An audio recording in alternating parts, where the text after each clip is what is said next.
5-7 মাস আগে আপনি একটা পশু ক্রয় করেছেন কুরবানির উদ্দেশ্যে, আপনি সেই পশুটাই কুরবানি করবেন যেটা আপনি আগে থেকে নির্দিষ্ট করেছিলেন, সেটা আপনার জন্য উত্তম হবে। আসসালামু আলাইকুম ওয়া রাহমাতুল্লাহি ওয়া বারাকাতুহু। আলহামদুলিল্লাহি হামদা শাকিরিন ওয়াসসালাতু ওয়াসসালামু আলা রাসূলিহিল কারীম, আম্মা বা'দ। প্রিয় দর্শক, ইউনাইটেড টিভির পক্ষ থেকে আপনাদের সবাইকে স্বাগত জানাচ্ছি। আমরা আজকে কথা বলবো আমাদের অনেক দিনী ভাই ও বোনেরা কুরবানির উদ্দেশ্যে দেখা যাচ্ছে 1 বছর বা 2 বছর থেকে একটা পশু দীর্ঘদিন যাবত আপনি আদর যত্ন মায়া মমতা ভালোবাসা দিয়ে বড় করেন, অর্থাৎ যেটাকে পোষা বলা হয়, পোষা প্রাণী।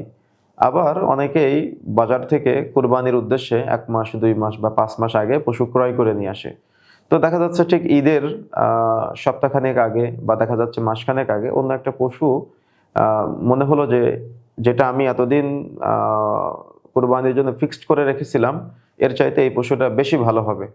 তো অনেকেই যেটা নির্দিষ্ট করা ছিল সেটা বাদ দিয়ে যেটা একটু ভালো মনে হচ্ছে সেটা কুরবানি করেন। তো যদিও অনেক ওলামায়ে কেরাম এটাকে জায়েজ বলেছেন, কিন্তু যেটা আপনি প্রথম ফিক্সড করেছেন, নির্দিষ্ট করেছেন যে আমি এটা কুরবানি করব, ঘোষণা দিয়েছেন, ওটা হলো অক্ফ করে দেওয়ার মতো। যেমন একটা জমিকে অক্ফ করে দেয় বা ইসলামী শরীয়তে সম্পদ অক্ফ করার বিধান হয়তো আপনাদের জানা থাকার কথা, অক্ফ করে দেওয়ার মতো।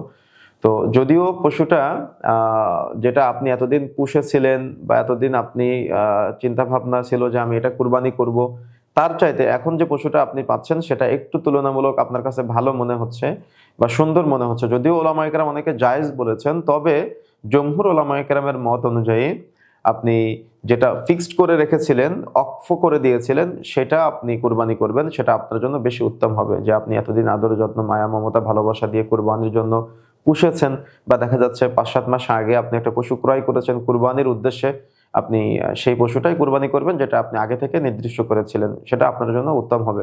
তবে এক্ষেত্রে কিছু কথা থেকে যায়, যদি আপনি আপনার পোষা প্রাণীটি বা দেখা যাচ্ছে যে পশুটা আপনি ক্রয় করেছেন সেটা একটু ত্রুটি দেখা দিয়েছে ক্রয়ের পরে, তাহলে আপনি ত্রুটি থাকার কারণে আপনি সেটা পরিবর্তন করে অন্য আরেকটা পশু আপনি কুরবানি করতে পারেন। আশা করি বিষয়টা বুঝতে পেরেছেন। জাযাকুমুল্লাহ খায়র। আল্লাহ সুবহানাহু ওয়া তাআলা আমাদের সবাইয়ের কুরবানি কবুল করুন। আল্লাহুম্মা আমিন। ইউনাইটেড টিভির সাথে থাকার জন্য আপনাদের সবাইকে অসংখ্য ধন্যবাদ। জাযাকুমুল্লাহ খায়র। আসসালামু আলাইকুম ওয়া রাহমাতুল্লাহি ওয়া বারাকাতুহু।